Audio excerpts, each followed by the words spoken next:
पाकिस्तान में तेजी से इल्हाद के बढ़ते हुए रुझान के खौफ से पाकिस्तानी हुकूमत ने मेरा चैनल ब्लॉक कर दिया है, जिसकी वजह से आप मेरी वीडियोस तो देख सकते हैं लेकिन चैनल नहीं। इसको दूर करने के लिए आप YouTube पर अपनी प्रोफाइल पर क्लिक कीजिए और अपनी लोकेशन को पाकिस्तान से बदलकर कोई और मुहज्जब मुल्क जहां आज़ादी सोच पर कोई पाबंदी नहीं उसे चूज कर लें। अगर आप आईफोन यूज करते हैं तो इसी तरह अपनी प्रोफाइल पर टैप करें, फिर सेटिंग्स में जाएं, फिर जनरल और फिर लोकेशन से कोई अच्छा सा मुहज्जब मुल्क चूज कर लें। अगर आप एंड्रॉयड इस्तेमाल करते हैं तो उधर भी लोकेशन चेंज कर सकते हैं।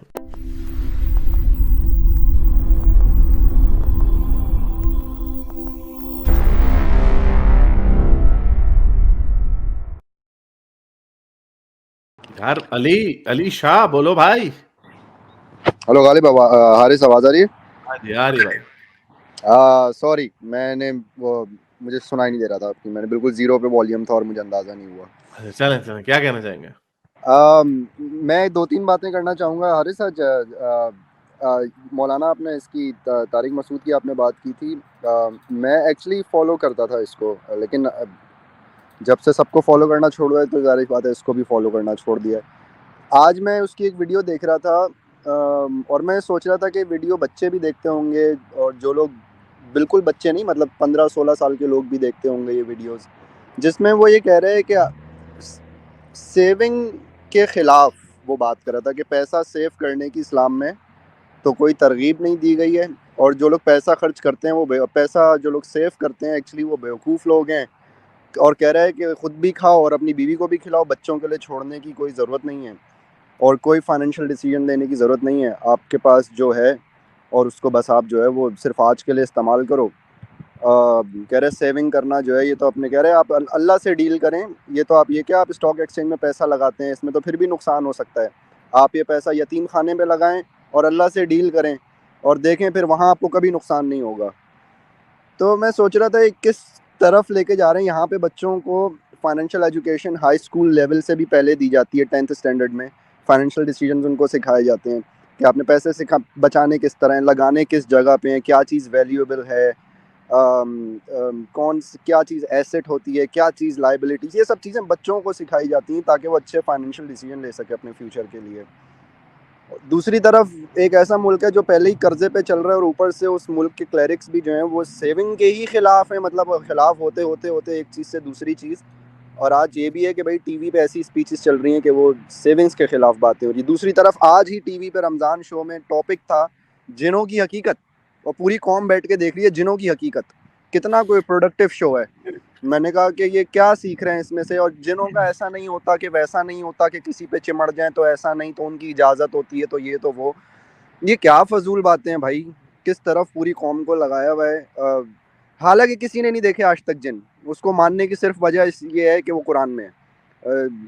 होते हैं नहीं होते इसका कोई सबूत नहीं, लेकिन वो मानना सिर्फ इसलिए मजबूरी है क्योंकि वो कुरान में देखे किसी ने नहीं है। लेकिन सबका ईमान इस तरह पक्का है इस जिनों पे कि जैसे वाकई इनके घरों के कोई रिश्तेदार हैं जैसे जिन। मुफ्ती तारिक मसूद, हाँ यहाँ से बोंगी मारी उन्होंने, क्योंकि खुद तो याशी करते हैं, घूमते फिरते हैं। मुफ्ती साहब को आता है कोई महीने का 50-60 लाख रुपया यूट्यूबों से। खैर आजकल सुना है उनकी नीचे हुई भी है व्यूअरशिप। तो पता नहीं, आई होप कि उन्होंने सारा 50-60 लाख रुपया महीने का इनका खर्चा हो। आई होप के ना उन्होंने कोई सेविंग सुविंग की हो, क्योंकि यूट्यूब के बारे हमेशा नहीं रहती। लेकिन एक इनकी बड़ी मजे की वीडियो है जो मैंने दिखानी थी। ये ज़िबा, देखिए इस्लाम में हम अक्सर ये लोगों को छेड़ते हैं मुसलमानों को कि ज़िबा क्यों नहीं करते, क्योंकि धौन नहीं होती मच्छी दी, मछली की गर्दन नहीं होती, तो ज़िबा यहाँ पे अल्लाह का नाम लेना ज़रूरी क्यों नहीं है? तो ऐसे ही जो आपने किया, तो क्योंकि जानवर पे बकरा और ये ऊँट और इन पे इसको ज़िबा करने के ऊपर इसीलिए दिया गया, फोर्स किया गया क्योंकि उसमें से खून निकलता, यानी खून ड्रेन करना है आपने। अब मछली को तो ज़िबा नहीं किया जाता, उसकी गर्दन नहीं होती, तो आप क्या करें? तो मुफ्ती बायोलॉजिस्ट तारिक मसूद साहब ने क्या बयान दिया था, सुनिए ज़रा। दानिश साहब यूपी से पूछते हैं मछली को हलाल क्यों नहीं किया जाता। तो देखो, जानवर को जो ज़बह किया जाता है ना, उसकी एक बड़ी हिकमत है, उसमें जो खून है, बहता हुआ खून वो निकल जाए। खून एक गंदी और नापाक चीज़ है अच्छा। और मछली के अंदर ब्लड होता ही नहीं है।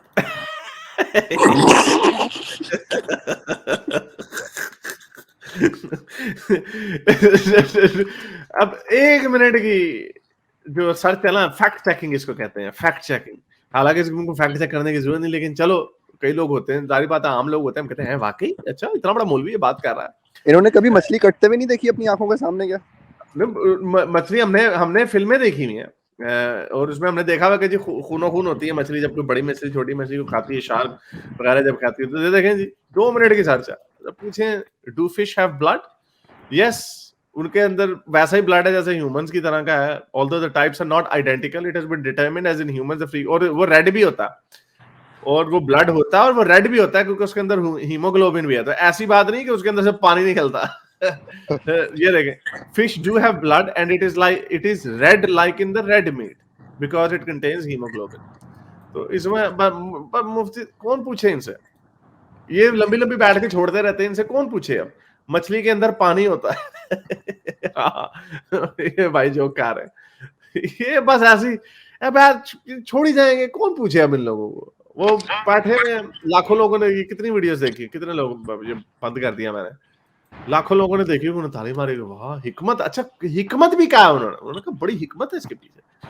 तो ये अनफॉर्चुनेटली ऐसे ही है। चले बहरहाल मैं आपको एक और बात बताना चाहूंगा कि प्राइम मिनिस्टर हाउस तक आपको सुना जा रहा है अच्छा और वो और तो मिनिस्टर्स लेवल तक आपको सुना जा रहा है नहीं, वो नए वाले प्राइम मिनिस्टर हाउस में, या जो पुराने उसके ऑक्यूपेंट्स थे उसमें? सर प्राइम मिनिस्टर हाउस में ना प्राइम मिनिस्टर चेंज होते रहते हैं, लेकिन जो उनका सेल है, जो उनकी टेक्नोलॉजी चलाता है, जो उनका हाँ सारा उनको ख्याल तो पता रखता होगा, है, मैं वो वो स्टाफ पता।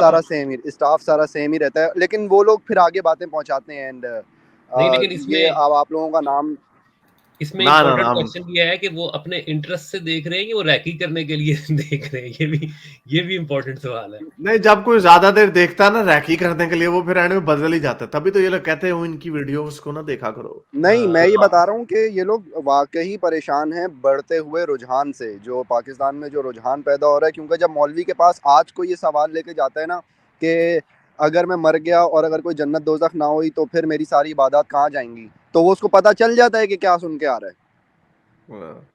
हाँ ये सही है, वो किसी ने कहा ताड़ा ताड़ा खून खून, मच्छी दा खून पानी ये और जो आप थोड़े दिन पहले रोजेदार के मुंह से बू आने की बात कर रहे थे, उसके बारे में जो पूरी हदीस है वो इतनी बेवकूफ़ाना हदीस है, अच्छा वो उसका कोई सेंस ही वैसे नहीं बना था।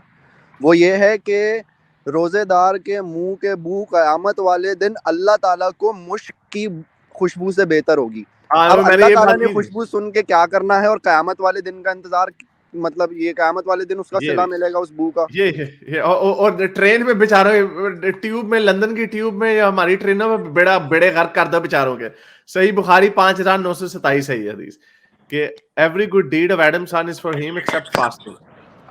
आदम के बेटे का हर अच्छा काम उसके अपने लिए है, लेकिन सिवाय फास्टिंग के, रोजे के, क्योंकि ये मेरे लिए है और मैं उसको उसका स्वाब दूंगा। और जो रोजेदार के मुंह से जो बो आती है ना, बो जिससे आप नाक अपनी पकड़ के बैठ जाते, कहते यार भरावा मुंह परा कर ले बीवी कह रही होती खावन ने, भरावा मुंह परा कर is better to Allah than the smell of musk, यानी मुश्क से भी अच्छी खुशबू। अल्लाह मियां का भी नाक खराब हुआ हुआ इसका मतलब ऐसी ऐसी कहानियां कराई हुई इनका, ऐसी ऐसी बोंगियां मारी हुई है, लेकिन वही फिर कोई कौन पूछे इनको कौन पूछे। फिर इसका हल यही है कि इनके साथ फिर शोगल ही लगाया जा सकता है, ऐसी ऐसी बोंगियां मारी हुई। और अगर आप इसमें टेक्निक देखें ना, देखें टेक्निकल बात इसमें यह कि हदीस उस चीज़ को कहते हैं जो नबी के मुंह से निकली हो। नबी के मुंह से अगर ये बात निकली है तो नबी ने अपने ऊपर जिम्मेदारी नहीं ली कि मुझे अच्छी लगती है इसकी खुशबू, उनको भी बुरी लगती होगी ज़ाहिर है रोजेदार की बदबू। अगर अल्लाह को अच्छी लगती है वो सिला देगा इसका, ये उनको खुद भी अच्छी नहीं लगती थी शायद रोजेदार के मुंह, वो वरना खुद वो भी अपने ऊपर कहते हैं कहते थे यार कि यार ये मुझे अच्छी लगती है उनको उन्होंने अपने ऊपर रखा ही नहीं है कि भाई मेरा मुझे तो वाकई बुरी लगती है या अल्लाह मियाँ को अच्छी लगती होगी। बेड़े बेड़े बेड़े गर्क हुए हैं इनके। वो एक ये वो असल आया में है उसी ट्रेंड की कंटिन्यूएशन है कि उस दौर में भी जब हजरत मोहम्मद ये काम करने को कह रहे थे ना, तो मुख्तलिफ किस्म के मसाइल उजागर होते थे। जैसे कि मिसाल देता हूँ कि अब ज़ाहिर है जंग पे जाना है, लोगों को बुलाना है, तो उसमें लोग शहीद भी होंगे। अब लोग यानी कि मरना तो नहीं चाहते, तो वो उसमें ये चीज़ की कि शहीद जिंदा है, वो मरने के बाद भी जिंदा है। ये वो आंसर्स हैं जो लोगों को दिए जाते थे, जैसे कि ये बू वाला कि आप ज़ाहिर है रोज़ा रखेंगे तो वो इनएविटेबल है कि उस बंदे के मुंह से बू आएगी, तो वो एक मसला खड़ा हुआ। तो ये सारी उसके आंसर्स दिए जाते थे, हवाई आंसर्स बाद के। अभी सह लो, अभी ये कर लो, तुम्हें बाद में सिला, बाद में। वो ये एक ऐसी टोपी है जो किसी भी इशू पे घुमाई जा सकती बनाई जा सकती है किसी भी इशू पे। हम्म, और ये ऐसे ही अगर अगर वो कोई पूछता जी रसूल अल्लाह, वो बंदा था, वो कहता जी रसूल अल्लाह ने लालच दिया, वही वाली सूरह तौबा थी, कौन सी सूरह थी वो हमने डिस्कस की थी, ब्लॉन्ड लड़कियों वाली। वो जी उसने इनकार कर दिया, उसने कहा जी रसूल अल्लाह मैं ब्लॉन्ड लड़कियों को देख कर पागल हो जाऊंगा, आप मुझे रोम के उस पे ना ही लेके जाए तो बेहतर है, मैं तो वहां पे नहीं पा जाऊंगा। तो रसूल अल्लाह ने उसको कहा चलो अच्छी बात है, तुम यानी अपने आप को ना सब। तो रसूल अल्लाह ने टोपी करा दी, रसूल अल्लाह ने कहा मुनाफिक है, तो उसको मुनाफिक इस वजह से कहा, उसको मुनाफिक इस वजह से नहीं कहा क्योंकि वो अपने आप वो औरतों पे जुल्म नहीं करना चाह रहा था, औरतों को लोंडिया नहीं। रसूल अल्लाह ने पहले लालच दिया कि आओ आओ, वो था नहीं आओ खून चूसने चले, तो रसूल अल्लाह ने कहा आओ लौंडियां लूटने चले, ब्लॉन्ड वाली। तो उसने कहा नहीं रसूल अल्लाह मैं बड़ी लूट मचा दूंगा वहां पे। तो रसूल अल्लाह ने कहा तू मैं अन्नी पादनी है। मस्ताना कहता था मैं अन्नी पादनी।